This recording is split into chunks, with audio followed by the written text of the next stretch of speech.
बासायगिरि प्रभु जिसु ख्रिस्टनि मुङै साफ्रोम नायगिरि नोंथांमोनखौ खुलुमहरदों आरो लोगोसे फिन दिनैनि गोदान भिडिअनि गेजेरजों बयबो नायगिरि नोंथांमोनखौ बरायदों। अनजाग्रा प्रियफोर, नोंथांमोना थाम्बनेलखौ नुनायनि गेजेरजों मोनथिखाबाय जे दिनै बबे बिषयाव बाथ्राखौ बुंनो थांगासिनो दङ, बबे बिषयनि इसोरनि बोसोनखौ लाबोगासिनो दङ। बेनो जाहैबाय सैथोआ बेसो, बेखौ रावबो बुङा, खेजुर परोबाव बिसोरबो दंमोन।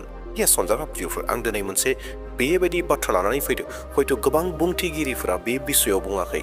गोबां बुंथिगिरिफोरा जिसु ख्रिस्ट'आ गेम्बु गरायाव मानो गाखोदोंमोन, गेम्बु गरायखौ बोरैहाय मोनबोदोंमोन, सोरनिफ्राय लायनो थोनदोंमोन, बेफोरबायदि गोबां बाथ्राफोरखौ हयथ' खेजुर परबनि समाव बुंदों, बे पाम सानडेआव बुंदों आरो हयथ' बुंदों जानांगौ जे जिसु ख्रिस्ट'आ जि लामाजों फैदोंमोन बै लामाजों गोबां मानसिफोरा रंजानायजों जि बनानै होदोंमोन।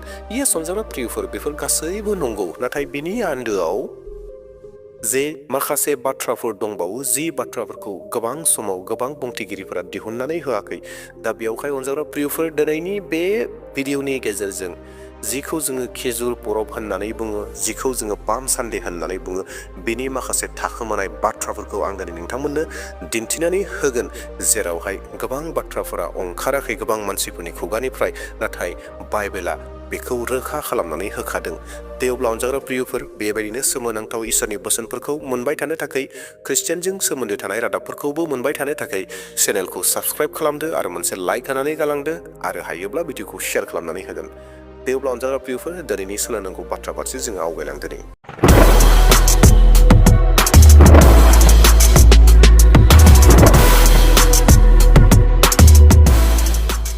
अनजाग्रा प्रियफोर, नैबे रबिबार 13 एप्रिल 2025 बे दिना जाहैबाय पाम सानडे एबा खेजुर परब। जोङो बेफोर गासै बाथ्राफोरखौ नायनो थाखाय जोङो जारिमिनाव, बाइबेलनि जारिमिनाव जोङो एसे थांनो नांगोन। जाय जारिमिनफोरखौ जोङो मोननो हायोदि माथाय, मथि, मार्कस, लुक, जहन, बे मोनब्रै लेखायावबो बे इसोरनि बोसोन, बे जारिमिनखौ जोङो मोननो हायो। जाय जारिमिनखौ मथिया लिरनानै दोनदों 21 बालाब 1-10 सिरियाव, लुकासआ लिरनानै दोनदों 19 बालाब 28 40 सिरियाव, आरो जहना लिरनानै दोनदों 12 सिरिनिफ्राय 19 लिरनानै दोनदों। अनजाग्रा प्रियफोर, जि समाव जिसुआ जेरुसालेमाव एन्ट्रि जानोसैमोन, जि समाव जिसु ख्रिस्ट'आ जेरुसालेमाव हाबनोसैमोन, बै समाव पास्का परबनि थाखाय गोबां मानसिफोरा जेरुसालेमाव होंगो दोंगो जानानै दंखायोमोन। इसोरखौ खुलुमनो सिबिनो थाखाय गोबां मानसिफोरा पास्का परबनि थाखाय गोबां दाब दाब जायगानिफ्राय, गोबां दाब दाब ओनसोलनिफ्राय, गोबां गोजान गोजान हादोरनिफ्राय खौसेथि जानानै दंफैखायोमोन। पास्का परब फैनायनि सिगांनो जिसु ख्रिस्ट'आ मोनसे सोमोनांथाव खामानि मावदोंमोन। अनजाग्रा प्रियफोर, बे जाहैबाय बेथानियायाव लाजारखौ जिसु ख्रिस्ट'आ फोथांदोंमोन। आरो जि समाव जिसु ख्रिस्ट'आ लाजारखौ फोथांदोंमोन, बै समाव केबल जिसु ख्रिस्ट'आल'सो बे जायगायाव दङमोन बे नङा, गोबां मानसिफोर दङमोन आरो गोबां मानसिफोरानो बे सोमोनांनाय खामानिखौ नुदोंमोन, जेराव जिसु ख्रिस्ट'आ थैनाय लाजारखौ फोथांदोंमोन। बेनिखायनो बैयाव जायफोरा नुबाय आरो बे बाथ्राखौ खोनाबाय, बे गासै बाथ्राया आराव जाबाय। गोबां जायगायाव खोनाबाय जे जिसु ख्रिस्ट'आ सोमोनांथाव खामानि मावो, जिसु ख्रिस्ट'आ आसरित खामानि मावनो हायो होननानै गोबां मानसिफ्रा खोनानानै दंखायो। जि समाव जिसु ख्रिस्ट'आ जेरुसालेमाव हाबफैबाय, जायखौ जोङो खेजुर परब होननानै बुंदों, बै समाव जेब्ला जिसु ख्रिस्ट'आ फैबाय, जेरुसालेमाव हाबफैबाय, गोबां मानसिफ्रा जिसु ख्रिस्ट'खौ वेलकाम खालामदों। माजों वेलकाम खालामदों? बे जाहैबाय खिजुर बिलाइ होनानै, गावनियाव थानाय माखासे गाननाय जोमनाय, जिथु गामसाफोर दङ, फालिफोर दङ, माबा मोनसे जिफोर दङमोन, बेफोरखौबो जिसु ख्रिस्ट'नो बनानै होदों आरो जिसु ख्रिस्ट'खौ वेलकाम खालामदों गोसो गोरबोनिफ्राय। नाथाय अनजाग्रा प्रियफोर, बे रोजा रोजा मानसि, गोबां क्राउड दङमोन, गोबां मानसिफोरनि गेजेराव बयबो मोजां गोसोनि मानसिफोरा गैजोबामोन, बयबो मोजां गोसोनि मानसिफोर नङामोन। अनजाग्रा प्रियफोर, जिसु ख्रिस्ट'खौ जे गोबां मानसिफोरा बरायबाय, बै बरायनायनि जिथु इन्टेनसन दङमोन, बिथांमोननि गोसोनि साननाय दङमोन, बे गोसोनि साननाया माखासेफोरनिया आलादामोन, जायखौ आं नोंथांमोननो दिन्थिना होनो नागिरदों। जहननि 19 बालाब 18 सिरि। बेनिखायनो मानसिफ्रा जिसुखौ बरायनानै लायनो ओंखारलांदों मानोना बिनि सोमो गोनां हाबा मावनायखौ बिसोरो खोनादों। जिसु ख्रिस्टखौ मानो वेलकाम खालामदोंमोन जेरुसालेमाव गोबां मानसिफ्रा मानो थाखाय? बे जाहैबाय जिसु ख्रिस्टआ गोबां सोमोनांथाव खामानि मावो बे बाथ्राखौ गोबाङा खोनादोंमोन आरो बेखौ खोनानायखायसो गोबां मानसिफ्रा जिसु ख्रिस्टखौ बै सानाव वेलकाम खालामदों। हयथ' बेबायदि बाथ्राखौ खोनायामोनब्ला बिसोरो गोबां सुबुंफोरनि गेजेराव माखासे सुबुंफोरा केबल जिसु ख्रिस्टनि सोमोनांथावखौ नायनो थाखायल'सो बेयाव खौसे जादोंमोन। केबल सोमोनांथाव जिसु ख्रिस्टआ जिहेतु थैनाय लाजारखौ फोथांदों, दा बिनिखाय बेयावबो सोमोनांथाव खामानिखौ मावगोन।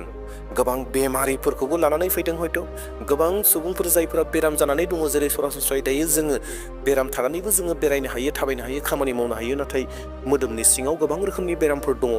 जेरैहाय हमनानै ला सुगारफोर बायदि बेराम गोदो गैयामोन नंगौ, नाथाय बेबायदिनो गोबां रोखोमनि आलादा आलादा बेरामफोर थागोन, जेरै गेस्ट्रिकफोर, जेराव उदैयाव माबा मोनसे प्रब्लेम जेंना मोनबाय थायो, नाथाय मानसिया थाबायनोबो हायो, जानोबो हायो, लोंनोबो हायो, बेफोरबायदि गोबां रोखोमनि बेराम, बैफोरबायदिनिफ्राय सोखाजानो थाखाय सोमोनांथावखौ मोननो थाखायनो गोबां मानसिफ्रा हयथ' हादोंमोन। आरो बिनि उनाव नैथियाव आं नोंथांमोननो दिन्थिनो नागिरदों जहननि 12:9 आरो 10 फरायना होनि।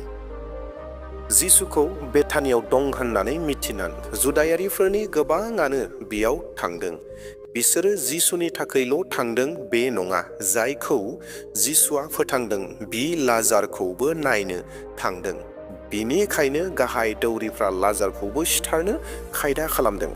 11 मानोना लाजारनि थाखायनो दौरिफोरखौ नागारनानै जुदायारिफोरनि गोबाङानो जिसुखौ फोथायदों।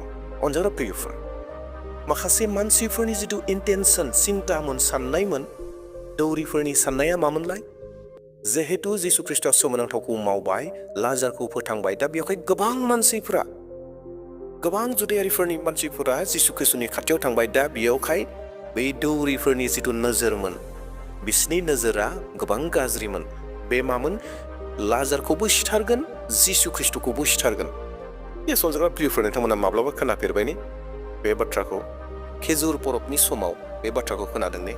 जिथु सुबुंफोर दङमोन, जिथु क्राउड दङमोन, गोबां मानसिफोर दङमोन, बै गोबां मानसिफोरनि गेजेराव बे मानसिबो बेबायदिबो दङमोन जेराव जिसु ख्रिस्टखौ अलरेडि सिथारनो थाखाय खायदा खालामखादों आरो लोगोसे लाजारखौबो सिथारनो थाखाय खायदा खालामखादों। बेबायदि सुबुंफोरा दङमोन।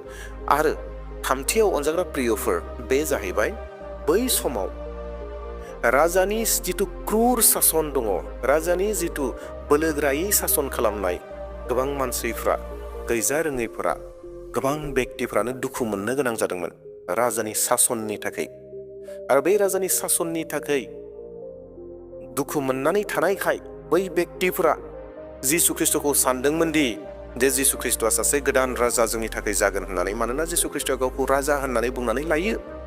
दा बेयावखाय बिसोर सानदोंमोन जे जिसु ख्रिस्टआ जोंनि थाखाय सासे मोजां सासनगिरि जागोन, जोंखौ मोजाङै दैदेनगोन होननानै। दा बेयावहाय मानसिफ्रा नायनो फैदोंमोन, होंगो दोंगोयै फैदोंमोन आरो वेलकाम खालामदोंमोन। गोबां रोखोमनि सिन्ता भाबना लानाय बेक्तिफ्रा दङमोन आरो बिथांमोननि सिन्ताफोराव मोदाया खामानि मावदोंमोन, सैताना खामानि मावदोंमोन। अनजाग्रा प्रियफोर, बे खेजुर परबनि समाव बेबायदि जाथायफोरा जादोंमोन। अनजाग्रा प्रियफोर, जिसु ख्रिस्टआ जेब्ला जेरुसालेमाव फैबाय, बिथांमोननि जिथु गोबां बेक्तिफोर दङमोन, गोबां रोजा रोजा मानसिफोर, क्राउड दङमोन, बे क्राउडफोरनि गेजेराव गोबांफोरनि साननायफोरानो जिसु ख्रिस्टखौ लानानै आलादा आलादा रोखोमनि गावबा गाव बेनिफिट्स, गाव गावनि मुलाम्फानि थाखायसो खौसेथि जादोंमोन। येस अनजाग्रा प्रियफोर, रियेल जिउनि गांनाय, रियेल रिपेन्टेन्सनि थाखाय, गोसो सोलायनायनि थाखाय थांनाय मानसिफ्रा, सुबुंफ्रा हयथ' गोबाङानो खमसोमोन। नाथाय जिसु ख्रिस्टखौ बांसिनानो मा होननानै नायनो थांदों? सासे राजा होननानै नायनो थांदों आरो सासे सोमोनांथाव खामानि मावग्रा होननानै थांदों। नाथाय बेनो जे इसोर, बेखौ बै समावबो गोबाङा सिनाय मोनाखै, गोबाङा हमदां हायाखै, गोबाङा मोन्थि मोनाखै। आरो जायफोरा दैदेनगिरिफोर, पुर'हितफोर, बिथांमोननि थांखियाथ' जिसु ख्रिस्टखौ सिथारनायनि आरो जिथु लाजार दङमोन, लाजारखौबो सिथारनायनि जे थांखिमोन, बेबायदि। अनजाग्रा प्रियफोर, नंगौ गोबां क्राउड दङमोन, नाथाय क्राउडफोरनि साननाय सिन्ता भाबनाफोरा आलादा गोजा।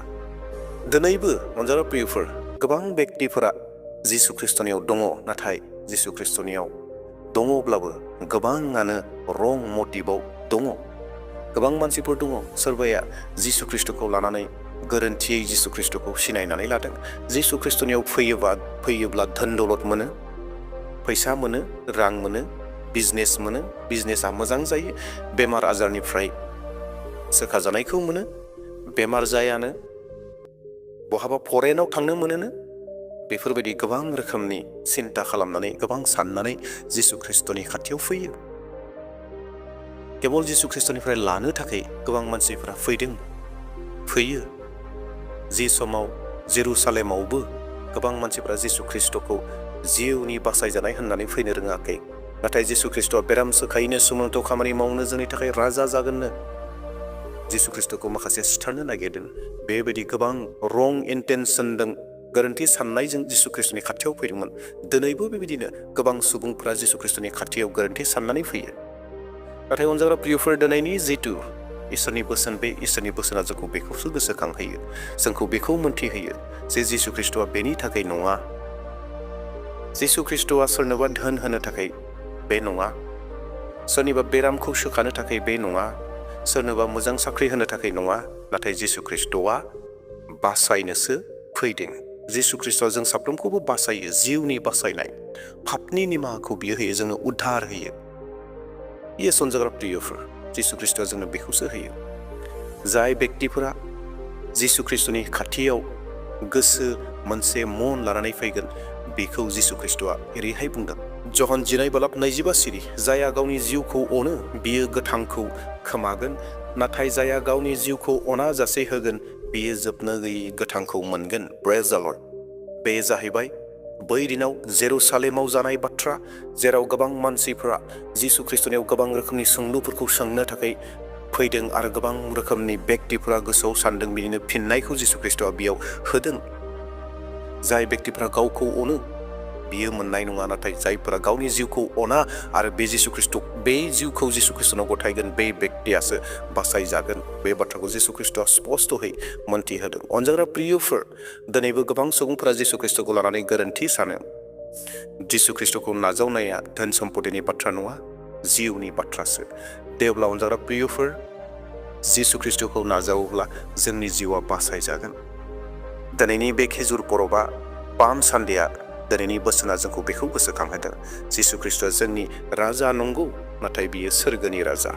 जिसु ख्रिस्टआ नंगौ जोंनो सुख सान्तिखौ होनो हायो, बियो सोरगो रायजोनि सुख सान्तिखौ होयो।